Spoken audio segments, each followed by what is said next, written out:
So I got Oosan Ursa, the chapter master of the Space Bears, the Table Time Space Marine chapter. So after a primer of gray, we cover all the metal areas with black. Then we will drop him on the ground by accident and snap his pole. I don't have a pin vise, so we're gonna use the old tactic of try and stick it back together and then sculpt around it.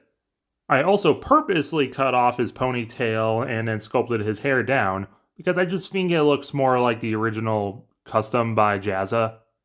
And I painted his armor with dark gray by Vallejo. It's meant to be black, but every Space Marine chapter is black, especially if it's homebrew, so we went with gray instead.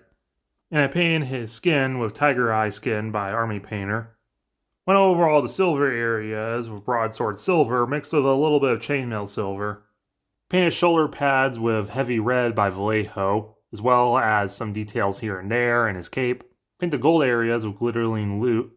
Because he's a chapter master, he gets the bling of the gold claws, but I didn't paint the chains gold because I just wanted to break it up. Then we move on to the white of the model. White is a color of veteran seen in the Ojibwe and the Space Bears. Think of the Space Bears as veterans are polar bears, scouts are brown bears, and normal Marines are just black bears. So to get that veteran white on him, I painted all of the cloth areas with wolf gray by Vallejo, and then all the fur areas to look like polar bear fur with ivory by Vallejo. You can also use Screaming Skull by Citadel, as well as this is going to be the base coat, the areas I want to be yellow. And then his white hair with spaceship exterior, the skull on his poles, a mix of khaki and a tiny bit of ivory for the antlers. Then went over his skin with topaz skin by Army Painter, which looks a little like Oompa Loompa skin now, but trust me, it's going to look better when we shade it and stuff. I paint the string of the Dreamcaster with Sturm Vermin fur. I paint the stripe on his knee pads and his belt with Demonic Yellow by Army Painter. And of course, for the feathers on his Dreamcatcher is the classic Native American pride colors, white, yellow, black, red, ruby.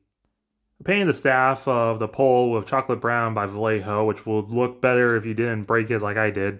And I painted all the straps on the antlers with pale sand because they're kind of like purity seals, and I mixed pale sand with wolf gray for the rock he's standing on. So from sepia on the yellow and the fur, flesh wash on the face, strong tone on the gold and the hair, and a little bit on his face, then apothecary white on the white. Dark tone on the armor. We highlight his skin with Jasper Skin by Army Painter. Highlight the fur back up with ivory.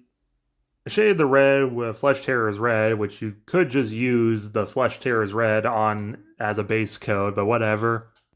And as I was applying snow texture, I dropped him yet again because for dumb reasons he didn't come with a 50mm base. Snapping 3 fingers off, I was able to save 2, but 1 was lost to the warp. But this happens sometimes. Not every deadly uncle has all their fingers. I know a deadly auntie that has 1 eye. So finding a spare Marvel Crisis Protocol base he can stand on, Papa Bear is finished. But what do you guys think? You think he looks kind of deadly? Do you not? How would you paint him any different? Let me know in the comments below. And when you're down there, make sure to hit the like button and subscribe.